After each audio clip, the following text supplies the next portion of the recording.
o amor dos irmãos, o apoio, o encorajamento e a palavra do Senhor que nos dá vida, não é verdade? Eu queria convidar o Hamilton que viesse aqui à frente. Ele vai orar por mim aqui em favor dessa mensagem e também tem algumas palavras aqui para compartilhar conosco.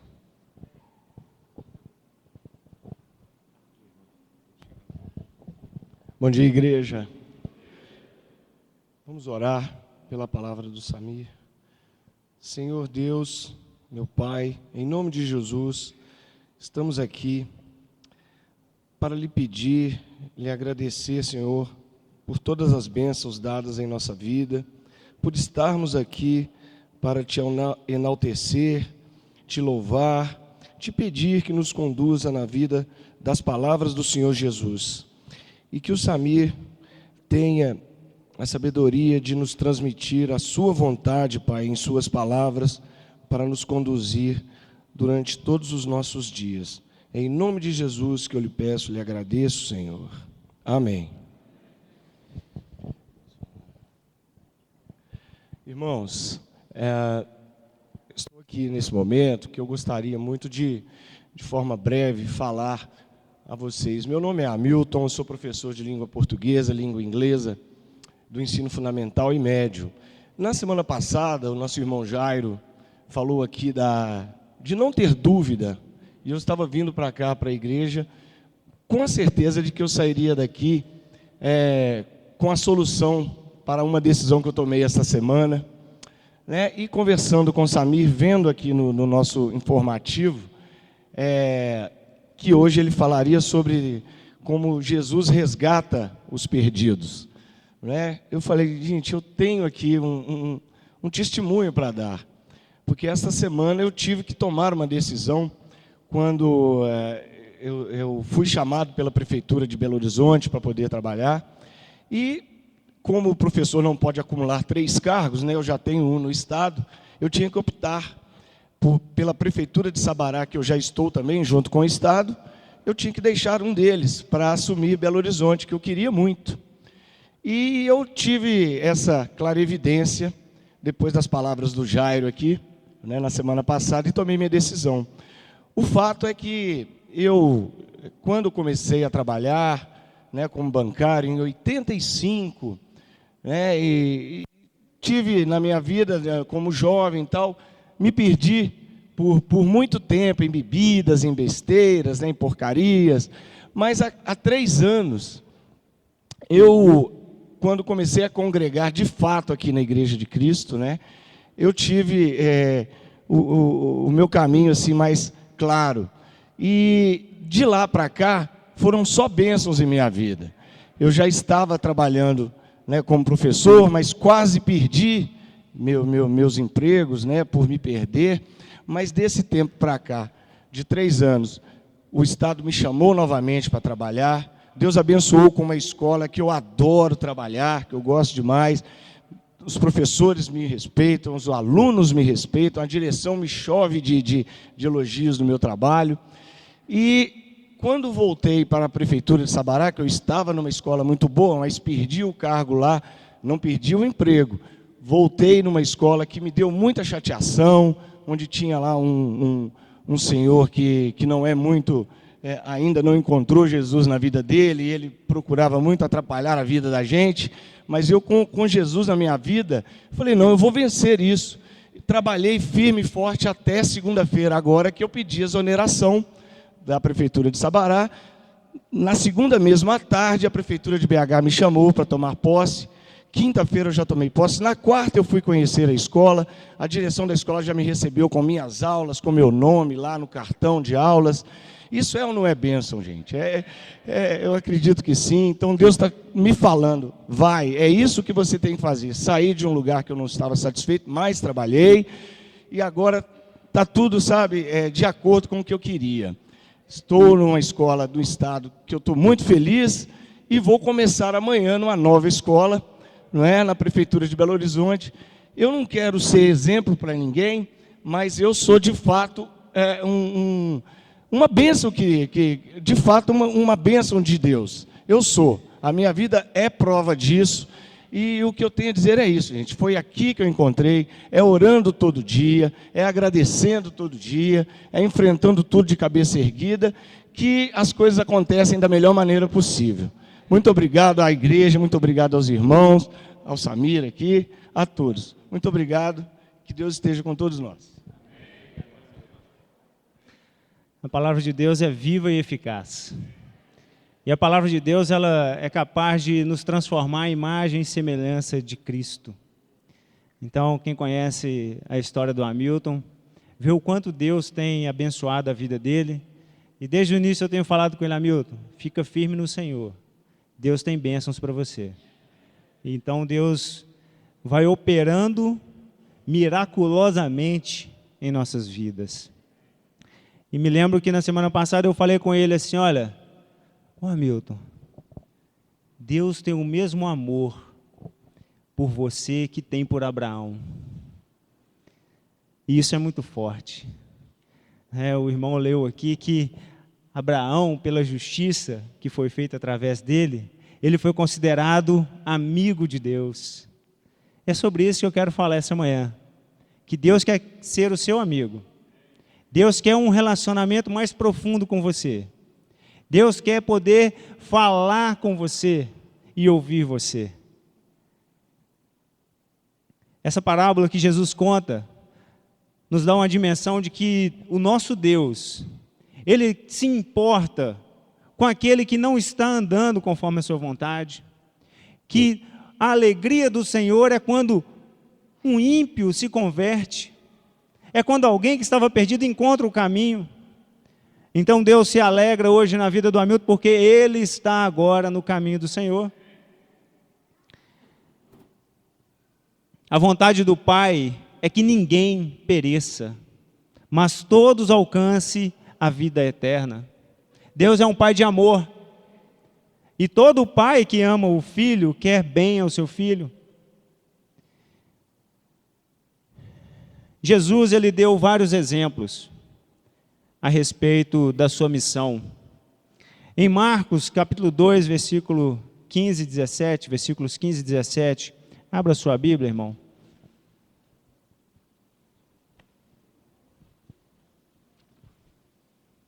Marcos 2, versículos 15 ao 17.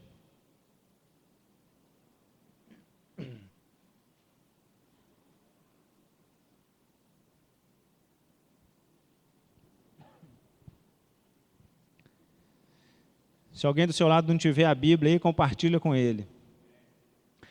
Achando-se Jesus à mesa na casa de Levi, estavam juntamente com ele e com os seus discípulos muitos publicanos e pecadores, porque estes eram em grande número e também o seguiam. Os escribas dos fariseus, vendo-o comer em companhia dos pecadores e publicanos, perguntavam aos discípulos dele: por que come e bebe com ele? Por que come e bebe ele com os publicanos e pecadores? Tendo Jesus ouvido isto, respondeu-lhes: os sãos não precisam de médico, e sim os doentes. Não vim chamar justos, e sim pecadores. Observa bem que era um grande número de pecadores que seguiam Jesus. E Jesus não tinha preconceito, Jesus não os expulsava. Aquelas pessoas encontravam em Jesus um abrigo, um refúgio, palavras que davam vida, ânimo, palavras que encorajavam. E muitas vezes nós confundimos o fato de querermos buscar a santidade de Deus e acabamos por confundir e não aceitar os pecadores. Mas nós precisamos buscar a santidade, sermos santos, e mesmo assim convivendo com pecadores. Porque se de fato nós somos o sal da terra, como poderemos temperar essas pessoas se a gente simplesmente cortar com elas o convívio? Jesus disse: roga ao Pai que não os tire do mundo, não é? Mas Jesus estava pedindo ali para que a gente tivesse o mesmo Espírito que houve nele. de sabedoria, de entendimento e de misericórdia para com aqueles que ainda não alcançaram a verdade. Então muitas vezes a gente vê o pecado e a gente quer julgar o pecador, mas o próprio Cristo falou que nem ele mesmo julgaria, mas a palavra de Deus é quem julga. Então nós precisamos ter muitos amigos, pessoas de todos os tipos, aqueles que Deus nos confia, e sermos sal, tempero de Deus na vida dessas pessoas, não julgando, mas levando a palavra de Deus, porque é ela que transforma. Nós não podemos ser hipócritas, porque um dia nós andamos nas trevas, e fomos chamados para a luz de Deus, mas isso não vem de nós. Nós não somos salvos por nós mesmos, mas se recebemos de Deus, precisamos compartilhar com os outros. E Jesus então diz que ele não veio para os sãos, ele veio para os doentes. E você um dia foi doente, e você agora tem um remédio que é Jesus. E se você ainda não tem esse remédio, busque esse remédio urgentemente. Porque o pecado na vida da pessoa separa a pessoa de Deus. E a palavra de Deus diz que não é que o braço de Deus está encolhido, e nem o ouvido está surdo para não ouvir, mas o pecado de cada um separa ele de Deus. Mas Jesus veio resgatar os pecadores. Sabe por quê, irmão? Porque o pecador para Deus é importante. Deus ele detesta o pecado. Deus não tem comunhão nenhuma com as trevas. Mas ele ama o pecador ao ponto de se dar por ele, de dar o seu filho amado por ele. Jesus veio chamar os pecadores, nós podemos ter certeza disso. E Jesus contou outras parábolas a respeito da dracma perdida, da mulher que perde ali aquela pequena quantidade de dinheiro, mas que procura em toda a casa. Jesus explica, que também a respeito do filho pródigo, que vai, vende tudo que o pai penosamente conquistou, pega metade daquilo e gasta da pior maneira possível. E depois, quando ele retorna, como o pai o recebe? De braços abertos, com honra, devolvendo a ele a honra, dando a ele um anel no dedo, uma túnica, fazendo uma festa, se alegrando. Porque a palavra de Deus diz que há festas no céu, quando um pecador se arrepende. E nós não temos noção disso, irmãos, não temos. Então, o que faz Deus feliz? Você já pensou nisso? O que faz Deus sorrir? E você quer fazer o Senhor sorrir? Deus olhar para a sua vida e ficar alegre, ficar satisfeito?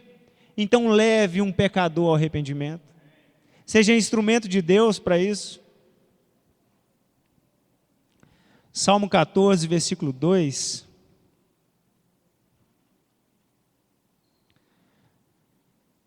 A palavra diz assim que do céu olha o Senhor para os filhos dos homens. Salmo 14, 2.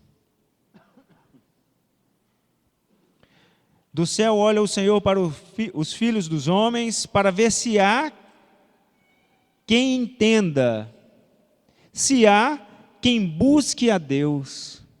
Deus está lá de cima olhando, irmãos, e está passando ali um pente fino em toda a superfície da terra, e está vasculhando a vida do ser humano, para ver se há alguém que entenda o Senhor, se há alguém que busque a Deus. Você entende o Senhor? Você entende a Deus? Você busca ao Senhor? Seja sincero com você mesmo.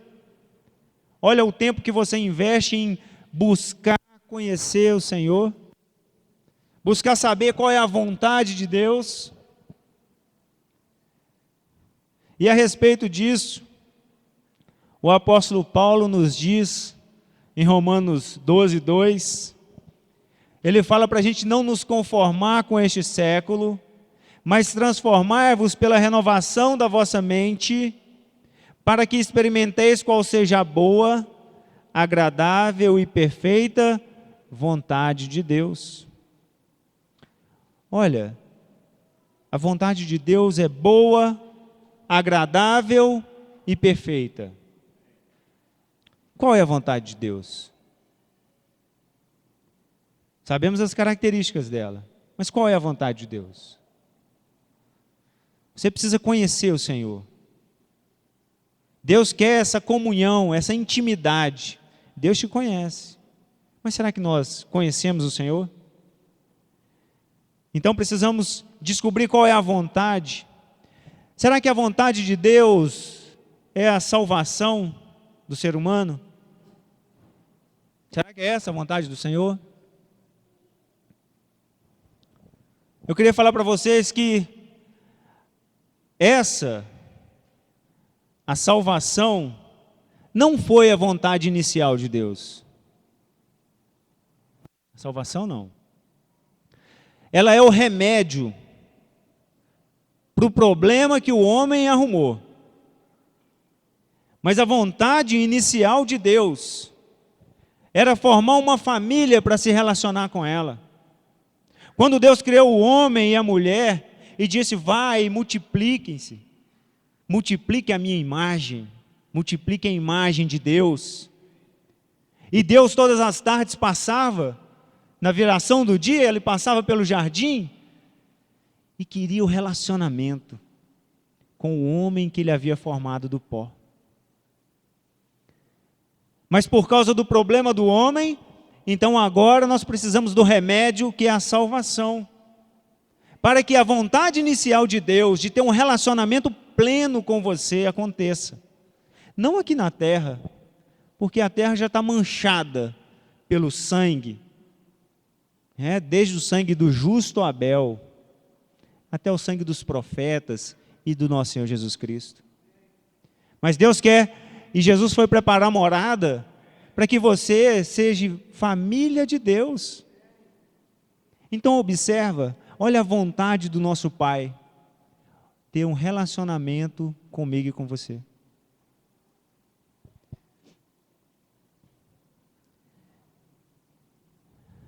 Agora acontece que muitas vezes nós, como humanos que nós somos, deficientes, imperfeitos, limitados, com a carne que é inclinada para o mal, muitas vezes nós falhamos, e ainda assim, achando que estamos agradando ao Senhor, o que é pior.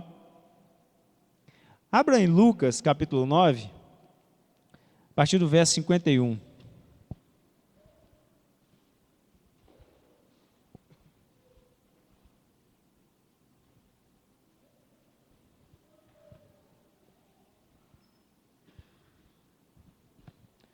Lucas 9, verso 51.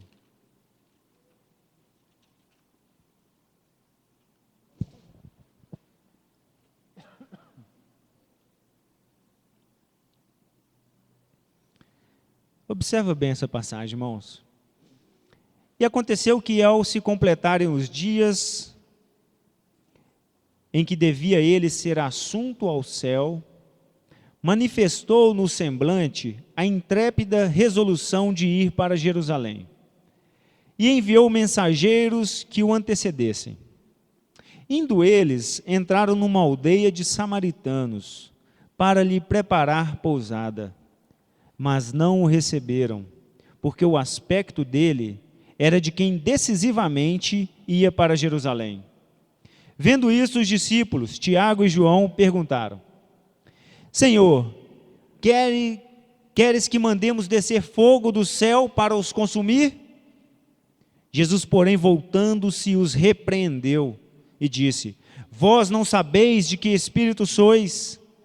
Pois o Filho do Homem não veio para destruir as almas dos homens, mas para salvá-las. E seguiram para outra aldeia. Muitas vezes nós temos o mesmo sentimento que houve nos discípulos. E por várias vezes que nós pregamos a palavra, e que às vezes somos humilhados, somos rejeitados, quando estamos de frente, com o pecado do outro, quando há alguma grosseria, dá vontade de que descesse fogo do céu para matar essas pessoas. Quando a gente olha, período de carnaval, tanta loucura do ser humano, tanta maldade, quando você está diante de um jornal e tanta loucura, maldade contra crianças, contra todo tipo de pessoas, e aí você pensa assim, nossa, podia descer fogo do céu e matar essas pessoas. E Jesus foi tão bom para os samaritanos, como foi bom para todos. Jesus, ele deu ensinamentos que colocaram os samaritanos lá em cima, em relação às autoridades religiosas de Israel, a parábola do bom samaritano. Jesus, conversando com aquela samaritana no poço de Jacó, e mostrou para ela quem ele era, e ela foi até a cidade, e as pessoas da cidade não quiseram deixar Jesus embora, pediram Jesus para ficar mais alguns dias, e eles falaram verdadeiramente, você é o Salvador do mundo. Reconheceram que Jesus era o Messias de Deus, os samaritanos. E agora, nesse momento da vida de Jesus, em que ele vai enfrentar a cruz, que ele está voltando, os samaritanos não deixam Jesus passar a noite lá. Não é muito injusto? Não é injusto? É isso que os discípulos sentiram, mas espera aí, ué. Quem que é esse povinho aí que não está deixando Jesus dormir uma noite nessa cidade? E não encontraram pousada para ele? Eles ficaram indignados. E chegaram ao ponto de perguntar a Jesus, Jesus, o que é que a gente pede para descer fogo do céu? E o que que o Jesus fez? O nosso Senhor Jesus, o Mestre? Jesus repreendeu os seus discípulos. Repreendeu porque eles tinham perdido o foco. E o foco é salvar o perdido e não destruir as pessoas. E eu queria dizer para você nessa manhã que o seu foco tem que ser salvar as pessoas. Você é instrumento de Deus escolhido por Ele para salvar aqueles que estão próximos de você. E não destruir a alma das pessoas.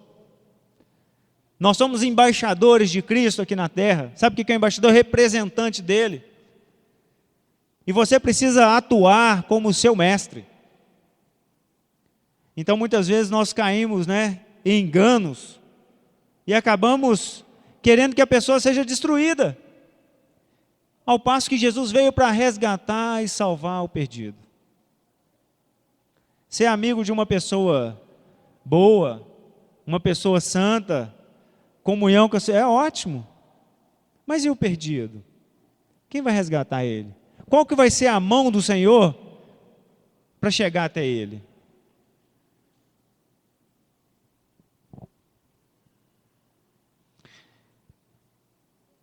Que nossa oração não seja como esses discípulos, Tiago e João, E eu vejo em João uma docilidade, amabilidade.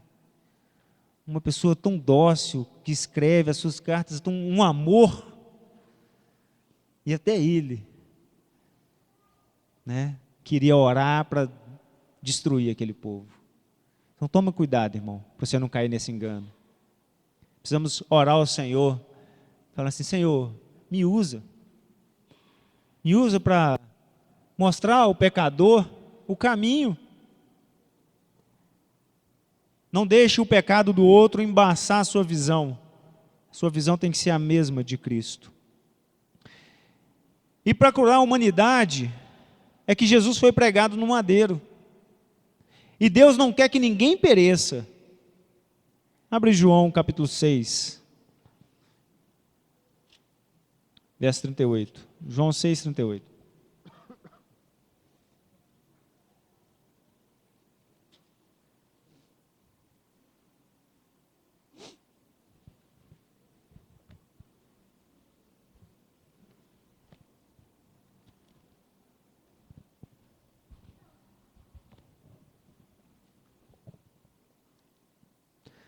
João 6, 38 ao 40. Olha só, Jesus dizendo: porque eu desci do céu não para fazer a minha própria vontade. Vou dar uma paradinha aqui. Eu estava lendo um livro muito bom, A Vida com Propósito, e fala assim que aquele que quer ser como Deus fica igual ao Satanás. Porque, na verdade, o desejo do Satanás era ser igual a Deus, mas no sentido de sobressair em relação a Deus, de tomar a autoridade de Deus. Nós não temos que ser igual a Deus. Deus só existe um. Mas nós precisamos ser igual a Cristo.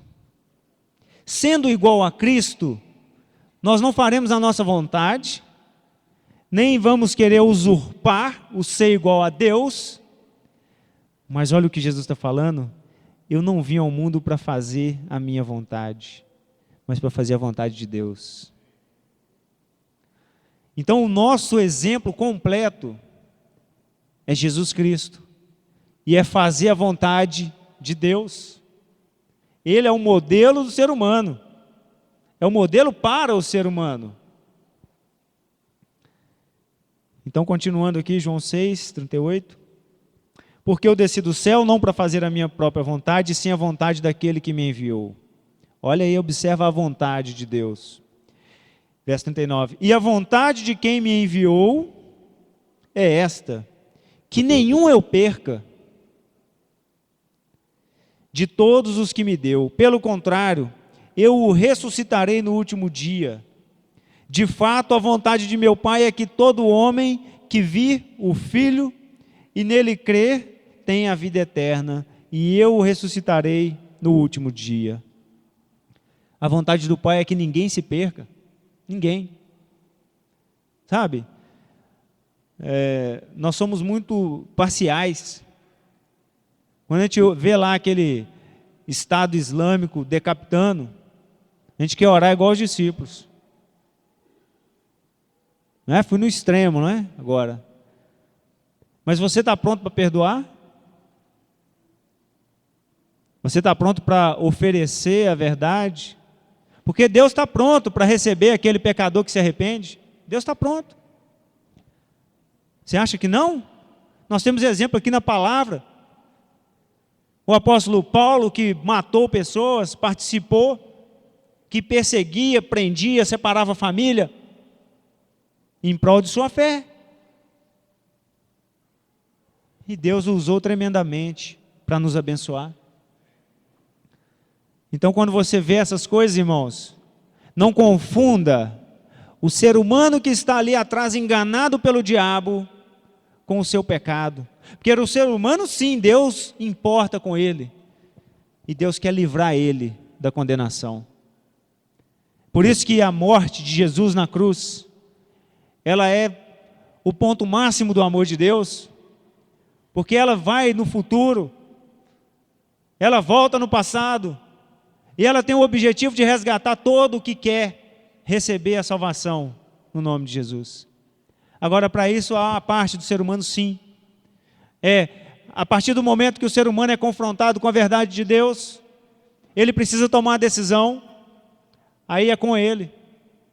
Se ele vai obedecer ao Senhor, se ele vai mudar de vida, se ele vai pagar o preço, que muitas vezes é altíssimo, para viver uma vida santa diante de Deus, ou não. Mas o nosso papel não é julgar jamais, o nosso papel é ser como Jesus. Jesus se deu, se ofereceu, se sacrificou, fez a vontade do Pai. O apóstolo Paulo fala, em 1 Timóteo 1, versículo 12, ele fala assim, olha, sou grato para com aquele que me fortaleceu, Cristo Jesus, nosso Senhor, que me considerou fiel, designando-me para o ministério, a mim, que no outro tempo era blasfemo e perseguidor e insolente, mas obtive misericórdia, pois o fiz na ignorância. na incredulidade. Transbordou, porém, a graça de nosso Senhor com a fé e o amor que há em Cristo Jesus. Fiel é a palavra e digna de toda aceitação, que Cristo Jesus veio ao mundo para salvar os pecadores, dos quais eu sou o principal. Ô irmão, irmã, visitante, se você acha que você não tem pecado, você está muito enganado. Todos pecaram. Todos precisam do favor de Deus. E Deus está disposto a fazer um grande favor por você. Você precisa reconhecer que você é alvo da misericórdia de Deus. E se você é alvo da misericórdia de Deus, você precisa ter misericórdia do outro, porque que a medida que você medir, também medirão a vós. Pai, perdoa os meus pecados, assim como eu tenho perdoado aqueles que me têm ofendido. Precisamos amar o pecador. Amar o pecador, como Jesus amou eu e você. Jesus veio para resgatar o que estava perdido. Deus se alegra com um pecador que se converte. Seja você quem dê a alegria ao Senhor. Se você ainda não passou pelas águas do batismo, não firmou uma aliança com Deus, dê essa alegria ao Senhor. E a sua vida vai ser diferente, como é o testemunho do Hamilton. Deus quer renovar a sua vida por completo.